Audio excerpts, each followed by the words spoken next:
Lovely people, my name is Bizdela Matanawi, and I'll be taking you through some literary devices that will help you in your creative journey. So, literary devices are basically the spice that you add to your food. So, for instance, you're cooking your soup or your jollof. You're supposed to add your garlic, your onions, your spices to make it taste. You see, so literary devices basically, or literary tools basically, just make your write up or your story or your movie very interesting. Okay, so okay. So our first literary device we'll be talking about is personification. Okay, so you can even get the definition from the word person. Okay, so you are giving human attributes to inanimate things. So I'm a writer or I'm a poet. I'm writing a poem. Now I want to give a human attribute to an inanimate thing. Okay, so for example, I go like the pillow is weeping. The pillow is weeping. And we already know that pillows are inanimate and they don't weep. So in that way, I'm giving what human attribute to what the pillow, saying that the pillow is weeping. Or another example is the leaves are dancing. Okay, the leaves are dancing. Well, the leaves actually move, but we are giving what human attribute. It's humans that do what that dance. Okay. All right. Then we move on to our second literary device, our second spice, which is euphemism. Euphemism is basically giving an unpleasant news or making unpleasant news a bit pleasant. Okay. So, for example, someone dies, your uncle dies. When it's a Ghana, pressure be brave, but or your uncle is dead. If you don't even if care is not taken, that person might even die, okay, because of the pressure. So you make it a bit mild. Oh, your uncle has kicked the bucket. So it doesn't change the fact that your uncle is dead, no, but it make it a bit, you embellish it a bit, okay. Or someone is a prostitute, okay, just for academic purposes. You can't just say that girl is a prostitute. To make it a bit pleasant and mild, you go like the girl is a town helper. So I hope you understand euphemism. Are we okay?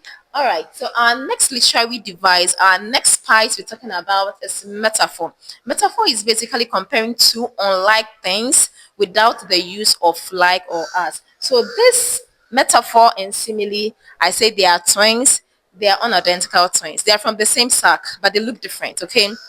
So for metaphor, you compare two unlike things without the use of like or as. So for example, the world is a stage. Okay. Okay, so our next literary device we are looking at is metaphor. So as I said earlier, metaphor is basically comparing two unlike things without the use of like or as. For example, if you go like the world is a stage, you're comparing the world to what? A stage. Okay, so it's basically like what happens on stage. So on stage, what happens? People weep, people are happy, there's sad news, people laugh. The same thing happens in the world. At times we do laugh, at times we are sad, at times we mourn and all that. Okay, so you're comparing the world to a stage. Please, hope you understand. Or if you say the mama is a sunrise, mama is way different from sun, but you're saying that what mama is like a sunrise. Maybe you're saying that because mom always takes care of you, gives you the warmth, gives you the motherly love and all that. Okay, makes you feel comfortable. Okay. All right. Then we have onomatopoeia. Onomatopoeia is basically when a word phonetically depicts the sound. Okay. So for example, the sound that the cat makes. The cat makes the sound meow, meow. Okay. So what's the name of the meow sound? It's meow. Okay. So when a word phonetically resembles the sound, it's what? Onomatopoeia. Okay. All right. And there are a lot of examples of onomatopoeia. If you remember or understand, you can just put it in the comment section, some of the examples that you come up with. And then our next literary device is simile. As I said earlier, it's the brother to what metaphor. So for simile, it's comparing two unlike things with the use of like or as. Okay, so for metaphor, we didn't use like nor as, but here you have to use like or as.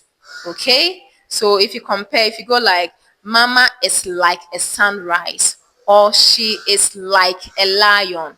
So maybe you're saying like her character trait, maybe or you're wild and I say BB so that's what you're saying. She's like a lioness. Okay, she's like a lioness. All right. Or you can say she's as meek as a sheep. Okay, and then we have for aside